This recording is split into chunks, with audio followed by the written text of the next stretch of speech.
Hello viewers, welcome to my channel. आज हम बड़ी सोच का बड़ा जादू बुक का 8 चैप्टर का 4 पार्ट पढ़ने जा रहे हैं। एक लिफ्ट ऑपरेटर जो कई महीनों तक मुझे ऊपर नीचे ले जाती रही, बहुत ही सामान्य महत्वहीन सी महिला थी। वो 50 के करीब होगी। वो जरा भी आकर्षक नहीं थी और वह अपने काम में बिल्कुल रुचि नहीं लेती थी। ये स्पष्ट था कि महत्वपूर्ण दिखने की उसकी चाह जरा भी संतुष्ट नहीं हुई थी। वो उन करोड़ों लोगों में से एक थी जो कई बार महीनों तक ऐसी जिंदगी जीते रहते हैं जिस दौरान उन्हें यह नहीं लगता कि कोई उनकी परवाह करता है या उनकी तरफ ध्यान देता है। एक सुबह मैंने देखा कि उसने अपने बालों को नए स्टाइल से करवाया था। जाहिर था कि वो ब्यूटी पार्लर का काम नहीं था, यह तो घरेलू काम दिख रहा था, परंतु बाल कटे हुए थे और पहले से बेहतर दिख रहे थे। इसीलिए मैंने कहा, मिस एस, ध्यान दीजिए, मैंने उसका नाम जान लिया था। आपके बाल की कटिंग बड़ी अच्छी हुई है। अब यह सचमुच आकर्षक लग रहे हैं। वह शर्मा गई और उसने कहा, थैंक यू सर। और इसके बाद वह ख्यालों में इस कदर खो गई कि वह अगली मंजिल पर लिफ्ट रोकना तकरीबन भूल गई। उसे तारीफ अच्छी लगी थी। अगली सुबह जब मैं लिफ्ट में घुसा तो मैंने सुना, गुड मॉर्निंग डॉक्टर स्वार्ट्ज बोली। मैंने इससे पहले इस लिफ्ट ऑपरेटर को किसी का नाम लेते नहीं सुना था और जब तक मैं उस ऑफिस में रहा तब तक उस महिला ने मेरे अलावा किसी को भी नाम से नहीं बुलाया। मैंने ऑपरेटर को महत्वपूर्ण होने का एहसास दिलाया था। मैंने उसकी सच्ची तारीफ की थी और उसे नाम से पुकारा था।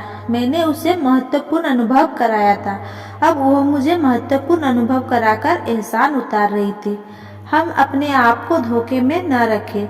जिन लोगों में आत्ममहत्ता का भाव गहराई तक नहीं होता है, वे हमेशा औसत जिंदगी जीते रहेंगे।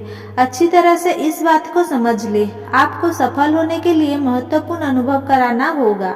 दूसरे लोग को महत्वपूर्ण अनुभव कराने से आपको इसीलिए फायदा होता है क्योंकि इससे आप ज्यादा महत्वपूर्ण बन जाते हैं। आजमाकर देखें। पहला, तारीफ करने की आदत डालें। दूसरों को यह बताने का नियम बना ले कि आप उनके लिए काम की तारीफ करते हैं। कभी भी किसी को भी यह महसूस ना होने दे कि आप उसके काम को रूटीन काम मान रहे हैं। गर्मजोशी से सच्ची मुस्कुराहट के साथ तारीफ करें। मुस्कुराहट से दूसरों को पता चलता है कि आप उनकी तरफ ध्यान दे रहे हैं और आप उन्हें देखकर खुश हुए हैं। दूसरों को यह बताकर उनकी तारीफ करें कि आप उन पर कितनी निर्भर है। गंभीरता से बोला गया इस तरह का वाक्य जिम में नहीं लग जानता कि तुम्हारे बिना मेरा काम कैसे चल पाता, लोगों को उनके महत्व का एहसास करा देता है और इसके बाद वे आपके लिए पहले से ज्यादा और बेहतर काम करते हैं। सच्ची व्यक्तिगत तारीफ करने की आदत डालें। लोग तारीफ सुनना पसंद करते हैं, चाहे किसी की उम्र 2 साल हो या 20 साल, 9 साल हो या 90 साल। हर मनुष्य तारीफ का भूखा होता है।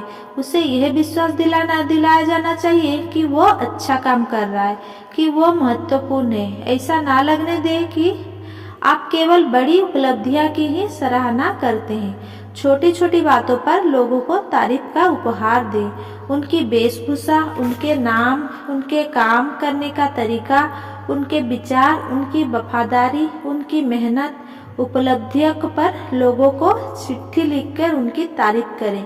किसी विशेष सफलता पर फोन करें या मिलने जाएं। ये सोचने में अपना समय या अपनी मानसिक ऊर्जा बर्बाद ना करें कि कौन से लोग बेहद महत्वपूर्ण है, कौन से महत्वपूर्ण है या कौन से महत्वहीन है। किसी के साथ कई भेदभाव ना करें। हर व्यक्ति, चाहे वो स्पीकर हो या कंपनी का वाइस प्रेसिडेंट, आपकी नज़रों में महत्वपूर्ण है। किसी के साथ घटिया व्यवहार करके आप उससे बढ़िया परिणाम नहीं उम्मीद कर सकते हैं। दूसरा, लोगों का नाम लेने की आदत डालें। हर साल चतुर निर्माता दूसरे निर्माताओं से ज्यादा ब्रीफकेस, पेंसिल, बाइबल और सैकड़ों दूसरे सामान बेच लेते हैं, कारण यह होता है कि वे अपने सामान पर खरीदार का नाम लिख देते हैं। लोगों को अपने का नाम का संबोधन अच्छा लगता है। जब किसी का नाम लिया जाता है तो उसे ऐसा लगता है जैसे उसके कानों में शहद घोल दिया गया हो। आपको दो खास बात का ध्यान रखना चाहिए। नाम का उच्चारण सही करें और उसकी स्पेलिंग में गलती ना करें। अगर आप गलत उच्चारण करते हैं या गलत स्पेलिंग लिखते हैं तो सामने वाला व्यक्ति समझ सकता है कि आपकी नज़रों में उसका कोई महत्व नहीं है। एक और बात का ध्यान रखें, जब भी आप ऐसे लोगों से बात करें जिन्हें आप ठीक से ना जानते हो तो नाम के पहले उचित संबोधन मिस, मिस्टर या मिसेस लगाना ना भूलें। आपके ऑफिस का चपरासी जेंट्स के बजाय मिस्टर जेंट्स कहा जाना ज़्यादा पसंद करता है। यही आपके अधीनस्थ कर्मचारी के बारे में भी सही है। यही हर तरह के हर जगह के लोगों के बारे में सही है। इन छोटे छोटे टाइटल से लोग अपने आप को बहुत महत्वपूर्ण समझने लगते हैं। प्रशंसा। तीसरा, प्रशंसा को झपटने के बजाय इसका निवेश करें। हाल ही में मैं एक कंपनी का कार्यक्रम में अतिथि के रूप में गया। उस शाम डिनर के बाद कंपनी के वाइस प्रेसिडेंट ने 2 डिस्ट्रिक्ट मैनेजर्स को पुरस्कार देने की घोषणा की। इनमें एक पुरुष था और दूसरी महिला थी। इन दोनों ही मैनेजर्स के संगठनों के उस साल सर्वश्रेष्ठ प्रदर्शन किया था। फिर वाइस प्रेसिडेंट ने इस मैनेजर से कहा कि वे 15 मिनट में लोगों को यह बताएं कि उनके संगठनों ने यह काम इतनी अच्छी तरह कैसे किया। पहला डिस्ट्रिक्ट मैनेजर, मुझे बाद में पता चला कि उसे 3 महीने पहले ही मैनेजर बनाया गया था और इसीलिए वो अपने संगठन के शानदार प्रदर्शन के लिए आंशिक रूप से ही जिम्मेदार था। उठा और उसने लोगों को बताया कि उसने ऐसा किस तरह किया। उसने ये जताया जैसे उसके प्रयासों से और केवल उसके प्रयासों से ही उस संगठन की बिक्री इतनी बढ़ी थी। उसके भाषण में बार बार उस तरह के वाक्य आ रहे थे, जब मैंने काम संभाला तो मैंने ये किया, मैंने वो किया, जब मैं आया तो हर चीज़ गड़बड़ थी, परंतु मैंने जब कुछ ठीक ठाक कर दिया। यह आसान नहीं था, परंतु मैंने परिस्थिति का वो अध्ययन किया और मैंने निश्चय किया कि चाहे जो हो मैं सफल होकर दिखाऊंगा। उसके बोलते समय उसके संगठन के सेल्समैनों के चेहरे पर निराशा साफ दिख रही थी।